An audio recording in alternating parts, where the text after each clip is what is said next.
নমস্কার, আপনারা দেখছেন আরএস টিভি চ্যানেল বিনোদন 24 ঘন্টা।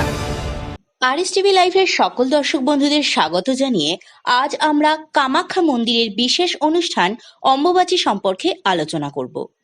হিন্দু ধর্মে একটি গুরুত্বপূর্ণ বাৎসরিক উৎসব হলো অম্বুবাচী। বিভিন্ন আঞ্চলিক ভাষায় এই অম্বুবাচী অমাবতী বলেও পরিচিত। এই উৎসবের সঙ্গে জড়িয়ে আছে শাস্ত্রের নানা কাহিনী। হিন্দু শাস্ত্রে ও বেদে পৃথিবীকে মা বলেও ধরা হয়। এমনকি পৌরাণিক যুগেও পৃথিবীকে ধরিত্রী মাতা বলে সম্বোধন করা হয়। মনে করা হয় আষাঢ় মাসের আদ্রা নক্ষত্রের চতুর্থ পদে ঋতুময়ী হন ধরিত্রী। পূর্ণ বয়স্কা ঋতুবতী নারীরাই কেবল সন্তান ধারণে সক্ষম হন। তাই অম্বুবাচীর পর ধরিত্রীও শস্য শ্যামলা হয়ে ওঠেন। অম্বুবাচী শুরুর পর 3 দিন ধরে চলে এই উৎসব। চলতি বছরে অম্বুবাচী শুরু হবে 22শে জুন এবং সমাপ্ত হবে 26শে জুন। কথিত আছে সতী পীঠের অন্যতম আসামের কামাখ্যা মন্দির। সতীর গর্ভ এবং যোনি পড়েছিল এখানে। তন্ত্র সাধনার অন্যতম পীঠ এই মন্দির।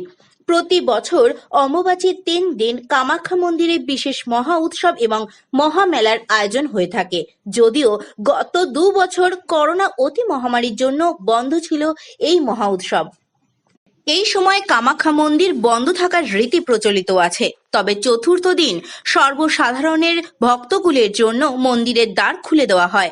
দেশ বিদেশ থেকে ভক্তরা ভিড় জমান এই মন্দিরে। অম্বুবাচীর সঙ্গে জড়িয়ে আছে বহু আচার অনুষ্ঠান। এই 3 দিন সন্ন্যাসী ও বিধবারা বিশেষভাবে ব্রত পালন করে থাকেন।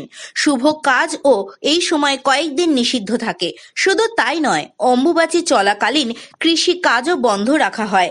এই 3 দিন পর অর্থাৎ অম্বুবাচীর পর ফের কোনো মাঙ্গলিক বা শুভ অনুষ্ঠান এবং চাষবাস শুরু হয়। ভারতের একাধিক স্থানে অম্বুবাচী উৎসব রজ উৎসব নামেও পালিত হয়। প্রচলিত বিশ্বাস অনুযায়ী ঋতুকালে মেয়েরা অশুচি থাকেন। একইভাবে মনে করা হয় পৃথিবী বা ধরিত্রী মাও এই সময়কালে অশুচি থাকেন। সেই জন্য এই 3 দিন ব্রহ্মচারী, সাধু, সন্ন্যাসী, যোগী পুরুষ এবং বিধবা মহিলারা এই অশুচি পৃথিবীর ওপরে আগুনের রান্না করে কিছুই খান না। বিভিন্ন ফল মূল খেয়ে থাকেন এই 3 দিন।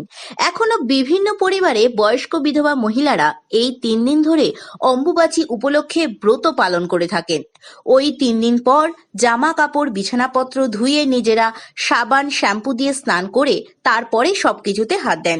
শুধু কামাখ্যা মন্দির নয়, অম্বুবাচী চলাকালীন বিভিন্ন মন্দির ও বাড়ির ঠাকুর ঘরে মাতৃশক্তি প্রতিমা বা ছবি কাপড় দিয়ে ঢেকে রাখা হয়।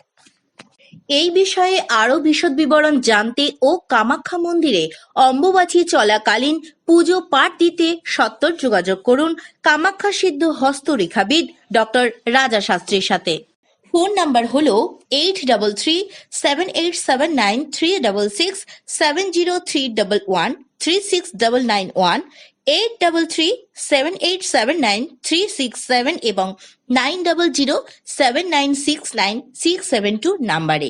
এছাড়াও অনলাইনে পুজো পাঠানোর জন্য আপনারা ওয়েবসাইটে যোগাযোগ করতে পারেন। ওয়েবসাইটটি হলো www.drrajashastri.weebly.com। আপনারা দেখছেন আরএস টিভি লাইভ। দেখতে থাকুন, সাথে থাকুন।